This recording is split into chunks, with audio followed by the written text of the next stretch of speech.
आज हम लोग ये कुछ कंडीशनल प्रोबेबिलिटी का कुछ कंडीशनल प्रोबेबिलिटी का कुछ क्वेश्चन सॉल्व करेंगे। तो चलिए देखते हैं। ये है पहला क्वेश्चन। ये class G triple S B PGT maths के लिए और AII ATC के पेपर के लिए काफ़ी हेल्पफुल रहेगा। तो चलिए स्टार्ट करते हैं। पहला question, from A city population the probability of selecting a male or a smoker is 7/10 and a male smoker is 2/5 and a male if a smoker is already selected is 2/3, then probability of selecting a smoker if a male is first selected is। तो देखिए, इधर दिया गया है कि a male if a smoker is already selected, मतलब ये condition एक कंडीशन गिवन है। तो इससे हमको पता लगता है कि ये सॉल्यूशन, ये क्वेश्चन का जो सॉल्यूशन होगा ये कंडीशनल प्रोबेबिलिटी बेस्ड होगा। तो इधर कंडीशनल प्रोबेबिलिटी का कॉन्सेप्ट यूज करना पड़ेगा। तो ये होगा बेस थ्योरम का प्रॉब्लम। तो चलिए स्टार्ट करते हैं। तो लेट एम, इसको हम लेट करते हैं कि बीइंग ए मेल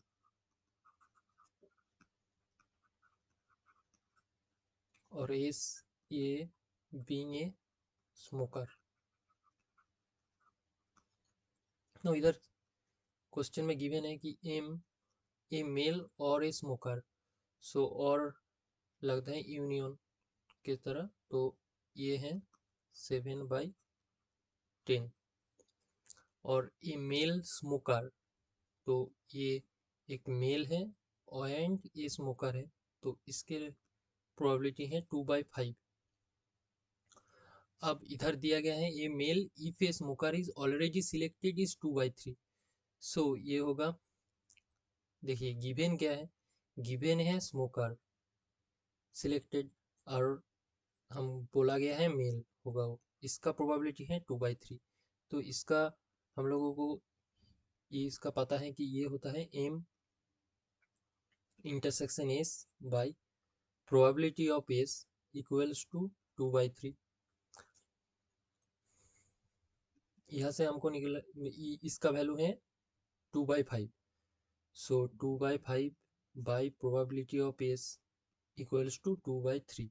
सो यहाँ से हमको मिलेगा probability of S equals to 2/5 by 2/3। So ये हो जाएगा 3/5। अब हमको निकालना है, देखिए इधर दिया गया है probability of selecting a smoker if a male is first selected, मतलब यहाँ पर मेल गिवन है और हमको वो स्मोकर होने का प्रोबेबिलिटी ये निकालना है। सही है। अब देखिए यहाँ पर probability of M union S दिया गया है, एम इंटरसेक्शन एस है, प्रोबेबिलिटी ऑफ एस है। तो हमको एक फॉर्मूला पता है कि probability of M union S ये होता है probability of M plus probability of S minus probability of M intersection S. तो ये यहाँ से हम प्रोबेबिलिटी ऑफ एस का वैल्यू निकाल सकते हैं। इसका वैल्यू है 7/10 प्लस इसका वैल्यू है 2/5 और इधर जब आएगा ये प्रोबेबिलिटी ऑफ एस ये -3/5 हो जाएगा। तो यहाँ से हमको मिला 10/7 प्लस 6 माइनस, सॉरी ये 4 होगा, 4 माइनस 6। तो ये होगा 5/10, सो हाफ। अब यहाँ से देखिए इसका भी फॉर्मूला होता है कि S intersection M by probability of M. तो यहाँ से हमको मिलेगा probability of M intersection S और एस इंटरसेक्शन एम सेम है। तो इसका वैल्यू है 2/5। सो यहाँ से मिलेगा 2/5 divided by probability of M, sorry ये प्रोबेबिलिटी ऑफ एम होगा, प्रोबेबिलिटी ऑफ एम इसका वैल्यू है हाफ। सो यहाँ पर ये हो गया हाफ। तो इसका वैल्यू आ जाएगा 1/5। So probability of S intersection M, इस intersection, sorry probability of S slash M is 1/5 और यही हमको बोला गया था निकालने के लिए, तो इसका फर्स्ट ऑप्शन करेक्ट है। नेक्स्ट क्वेश्चन, यहाँ पर दिया गया है 3 machines E1, E2 and E3 in a certain factory produce 50%, 25% and 25% respectively of the total daily output of electric tubes. It is known that 4% of the tube produced on each of machines E1, E2 are defective and that 5% of those produced on E3 are defective. ठीक है, और if one tube is picked up at random from a day's production, the probability that it is defective. Solution, तो पहले हम ये E1, E2, E3, तो probability of E1 क्या होगा, मतलब E1 मशीन से कोई चीज़ प्रोड्यूस किया गया है तो ये दिया गया है 50%, तो ये हो जाएगा, टोटल है 100%, उससे 50% E1 पर होता है तो ये हो जाएगा 1/2। Probability of E2 25% out of 100%, तो ये हो जाएगा 1/4। और यहाँ पर E3 ये भी सेम है, 25% आउट ऑफ 100%, तो ये भी हो जाएगा 1/4। अब देखिए, अब गिवन है कि 4% of tubes produced each machine E1 and E2 are defective. ठीक है, तो डी को डिनोट करते हैं कि डिफेक्टिव, डिफेक्टिव सामान प्रोड्यूस किया तो इसको डी से डिनोट करते हैं। अब प्रोबेबिलिटी इधर दिया गया है, प्रोबेबिलिटी ऑफ E1 गिवन है, E1 गिवन है, उससे डिफेक्टिव प्रोडक्ट निकल रहा है, इसका प्रोबेबिलिटी दिया गया है 4% आउट ऑफ 100%, सो ये होगा 1/25। प्रोबेबिलिटी ऑफ E2 दिया गया है और उससे डिफेक्टिव प्रोडक्ट निकल रहा है, इसका प्रोबेबिलिटी भी होगा 4% बाई 100%, ये भी होगा 1/25। एंड प्रोबेबिलिटी ऑफ D/E3 ये दिए गए हैं 5%, E3 से 5% निकल रहा है तो 5% आउट ऑफ 100%, सो ये होगा 1/20। अब हमको पूछा गया है कि one tube is picked up random in day's production, the probability that it is defective. Okay, तो हम डिफेक्टिव निकालते हैं, प्रोबेबिलिटी ऑफ डिफेक्टिव, तो ये फर्स्ट ऑफ ऑल E1 से भी आ सकता है, फिर E2 से भी आ सकता है defective, plus probability of defective E3 से भी आ सकती है, ये इंटरसेक्शन होगा, सॉरी ये भी इंटरसेक्शन होगा, ये भी इंटरसेक्शन होगा। तो अब देखिए, अब इधर दिया गया है E1 प्रोबेबिलिटी ऑफ D1, तो इसको हम लिख सकते हैं probability of E1 into probability of D/E1 plus probability of E2 into probability of D/E2। इसको लिख रहे हैं क्योंकि हम लोगों को पता है कि D/E1, सपोज एक देख देता हूँ कि ये होता है D intersection E1 by probability of E1। सो जब हम निकालेंगे probability of D intersection E1, तो ये हो जाएगा probability of E1 into probability of D/E1। अब यहाँ पर probability of E3 dot cross probability of D/E3, तो अब जस्ट वैल्यू पुट करते हैं, तो प्रोबेबिलिटी ऑफ E1 का वैल्यू है हाफ, इसका वैल्यू है D/E1 का वैल्यू है 1/25, प्लस इसका वैल्यू है 1/E2 का वैल्यू है 1/4, इसका है 1/25, प्लस इसका वैल्यू भी है 1/4 और ये होगा 1/20,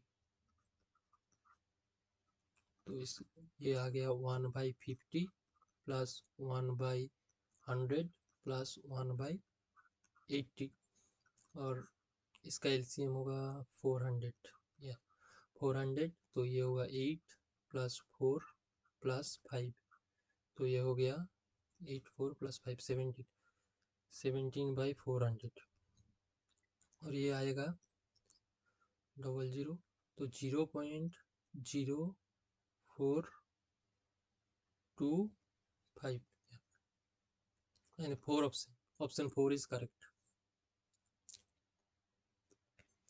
अब ये क्वेश्चन, ये भी कंडीशनल प्रोबेबिलिटी, इसको ही हम टोटल प्रोबेबिलिटी थ्योरम बोलते हैं। इसको, ये जो पूरा है इसको ही टोटल प्रोबेबिलिटी थ्योरम बोला जाता है। पर अगर निकालता है ये इसे, क्योंकि एक डिफेक्टिव प्रोडक्ट निकालना है तो वो E1 से भी आ सकता है, E2 से भी आ सकता है और E3 से भी आ सकता है, तो ये इसीलिए इंटरसेक्शन लिया। चलिए ये क्वेश्चन है,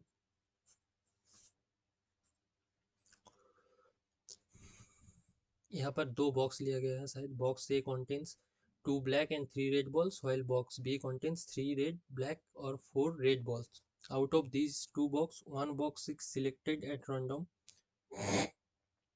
and the probability of choosing box A is double that of probability B. तो हम लोग को पता है प्रोबेबिलिटी ऑफ दोनों बॉक्स ही है, तो दोनों बॉक्स की चूज करने का प्रोबेबिलिटी ऑलवेज 1 होगी। अब ये दिया गया है कि बॉक्स ए की चूज करने की प्रोबेबिलिटी बॉक्स बी से डबल है, तो यहाँ से 1, तो यहाँ से आ जाएगा probability of B is 1/3 and probability of A आ जाएगा 2/3। अब बॉक्स ए पर कितना है, बॉक्स ए पर 2 ब्लैक एंड 3 रेड, और बॉक्स बी पर है 3 ब्लैक 4 रेड। सही है। अब देखिए, अब हम लोग यहाँ पर दिया गया, if a red ball is drawn from selected box then the probability that it has come from box B. Okay, तो बॉक्स बी का प्रोबेबिलिटी 1/3, बॉक्स ए का 2/3। अब हम लोग लेते हैं कि रेड बॉल निकालने का प्रोबेबिलिटी क्या होगा। हमको निकालना है probability of if a red ball is drawn from the selected box, तो रेड बॉल पहले से निकाल चुका है और उसका वो बी से निकलने का प्रोबेबिलिटी, तो ये हो जाएगा probability of B intersection R by probability of R. अब देखिए प्रोबेबिलिटी ऑफ रेड बॉल निकालने का प्रोबेबिलिटी क्या होगा दोनों बॉक्स से, तो ये हो जाएगा probability of red ball intersection A, मतलब ए से रेड बॉल निकालने का probability plus probability of red ball निकालने का बी बॉक्स से रेड बॉल निकालने का प्रोबेबिलिटी। अब इधर दिया गया है, अब हम लोग पहले फॉर्मूला से ये पता है कि ये हो जाएगा probability of A into probability of R by A, और यहाँ से भी हम लोग ये लिख सकते हैं probability of B into probability of R by B, ये हो जाएगा। अब इसका निकालने का प्रोबेबिलिटी क्या है 2/3 क्रॉस। अब देखिए बॉक्स ए हमने चूज किया है, उससे रेड बॉल निकालने का प्रोबेबिलिटी क्या होगा। इधर पर टोटल 5 बॉल है, आउट ऑफ 3 आर रेड, सो एक रेड बॉल निकालने का प्रोबेबिलिटी बॉक्स ए से होगा 3/5 रेड बॉल निकालने का, और यहाँ से रेड बॉल निकालने का प्रोबेबिलिटी होगा 4/7, और ये हो जाएगा, ये बॉक्स रेड बॉल और बॉक्स बी से हमने लिया है, और यह है बॉक्स रेड बॉल निकाला और बॉक्स ए को चूज किया, तो यहाँ पर हो जाएगा, ये हो जाएगा 3/5 प्लस ये 1/3 इंटू 4/7, तो यहाँ से 6/15 प्लस 4/21, सो 15 और 21 का एलसीएम होता है 105, तो 105 7 42 प्लस 5 प्लस 20, तो ये आ गया 62/105। अब इसको भी हम लिख सकते हैं कि probability of B into probability of R by B. अब ये प्रोबेबिलिटी ऑफ आर, अब देख रहे हो प्रोबेबिलिटी ऑफ आर ये और बी ये, इसी को हम बेस थ्योरम बोलते हैं। इसको पूरा ये है बेस थ्योरम, बट यहाँ से निकालते हैं ऐसे। तो यह हो गया 1/3 इंटू 4/7/62/105। ये होगा 4/21 इंटू 105/62। तो ये हो गया 5, यहाँ से 2 और यह 31। सो ये हो गया 10/31। So option 2 is correct. Option 2 is correct. चलिए नेक्स्ट क्वेश्चन है